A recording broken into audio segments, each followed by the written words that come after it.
আপনার ফেসবুক প্রোফাইলকে অর্থ উপার্জনের জন্য উপযোগী করতে যে প্রথম স্টেপটি রয়েছে, এই প্রথম ধাপটি আপনারা কিভাবে সেটিং করবেন, আজকে আমি আপনাদের সেই প্রসেসটি দেখিয়ে দিব। তার মধ্যে রয়েছে ফলো বাটন কিভাবে সেট করবেন, সেই সেটিংটিও আমি আপনাদেরকে দেখিয়ে দিব। মোবাইল স্ক্রিনে যাওয়ার আগে সবার কাছে আমার অনুরোধ, আপনি যদি ফেসবুকে দেখে থাকেন তাহলে অবশ্যই আমার পেজটিকে ফলো দিয়ে রাখবেন এবং ইউটিউবে দেখলে অবশ্যই সাবস্ক্রাইব করতে ভুলবেন না। ভিডিওটি ভালো লাগলে বিভিন্ন সোশ্যাল মিডিয়াতে শেয়ার করতে ভুলবেন না। চলুন তাহলে আমরা এবার মোবাইল স্ক্রিনে চলে যাই। প্রথমে আপনারা ফেসবুকে চলে যাবেন। ফেসবুকে আসার পর আপনারা এই যে এখানে আপনারা 3 ডট লাইন দেখতে পাচ্ছেন, জাস্ট এই 3 ডট লাইনে ক্লিক করে দিবেন। ক্লিক করে দেওয়ার পর এই যে এখানে আপনারা সেটিং অপশনটি দেখতে পাচ্ছেন, এই জাস্ট এই সেটিং অপশনে ক্লিক করে দিবেন। তারপরে একটু স্ক্রল করে নিচের দিকে নামবেন। এখানে আপনারা দেখতে পাচ্ছেন how people can find and contact you, just এখানে আপনারা ক্লিক করে দিবেন। তারপরে এইখানে আপনারা অনেকগুলি অপশন দেখতে পাচ্ছেন। এখানে দেখতে পাচ্ছেন প্রথমে লেখা আছে who can send you friend request. এখানে এখানে আপনারা এভরিওয়ান আছে, এভরিওয়ানে দেওয়া থাকবে এবং who can see your friend list, তো এখানে আপনার পাবলিক দেওয়া আছে, পাবলিকেই থাকবে এটা। তারপরে আপনার দেন এই যে এখানে আপনারা দেখতে পাচ্ছেন do you want to search engine outside Facebook link to your profile, এটা ডিজেবল করা থাকলে এনেবল করে দিবেন। এখানকার কাজ শেষ।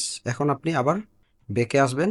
বেকে আসার পর আবার আপনারা প্রোফাইলে চলে যাবেন। এই যে আপনারা দেখতে পাচ্ছেন আমি প্রোফাইলে চলে এসেছি। এই যে এখানে আপনারা দেখতে পাচ্ছেন 3 ডট লাইন, জাস্ট এই 3 ডট লাইনে ক্লিক করে দিবেন। 3 ডট লাইনে ক্লিক করে দেওয়ার পর এখানে আপনারা দেখতে পাচ্ছেন যে আনলকে ক্লিক করে দিবেন। দেন আনলক করে দিবেন। আনলক করে দিলাম। দেন আবার আমি 3 ডট লাইনে ক্লিক করে দিই। তারপর এই যে এখানে আপনারা দেখতে পাচ্ছেন টার্ন অন প্রফেশনাল মোড কিন্তু শো করছে এখন। সো আমরা এখানে ক্লিক করে দিব। দেন এই যে এখানে আপনারা দেখতে পাচ্ছেন টার্ন অন, জাস্ট এখানে আপনারা ক্লিক করে দিবেন। দেন নেক্সটে ক্লিক করে দিবেন। আবার নেক্সটে ক্লিক করে দিবেন। এখানে আপনারা 3টি অপশন দেখাচ্ছে, 3টি অপশনে আপনারা টিক চিহ্ন দিয়ে দিবেন। দেন নেক্সটে ক্লিক করে দিবেন। এবং এখানে আপনারা দেখতে পাচ্ছেন হু can see your future post, এখানে পাবলিক আছে, পাবলিকেই থাকবে। তারপরে হু can see your stories, public আছে, পাবলিকেই থাকবে। এবং who can see your reels, এটাও পাবলিক রাখবেন। এবং who can comment on your public post, এটা যদি আপনার ফ্রেন্ড বা অন্য কোনো কিছু দেওয়া থাকে তাহলে আপনারা পাবলিক দিয়ে দিবেন। এবং পাবলিক প্রোফাইল ইনফো, এটা আপনার যদি ফ্রেন্ড দেওয়া থাকে এটাকেও আপনারা পাবলিক করে দিবেন।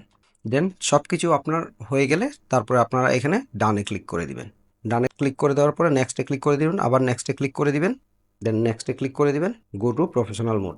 এখন যদি আপনি আবার বেকে আসেন, এই যে এখানে আপনারা ভিউ আসে যদি আপনারা ক্লিক করেন, ভিউ আসে ক্লিক করলাম। এই যে আপনারা দেখতে পাচ্ছেন এখানে ফলো বাটন কিন্তু অলরেডি চলে এসেছে। এখন থেকে আপনি আপনার ফেসবুক প্রোফাইল থেকেই অর্থ উপার্জন করতে পারবেন। আশা করি আপনারা বুঝতে পেরেছেন। সবাই সুস্থ থাকবেন, ভালো থাকবেন। পরবর্তীতে নতুন কোনো ভিডিওতে দেখা হবে। ধন্যবাদ সবাইকে।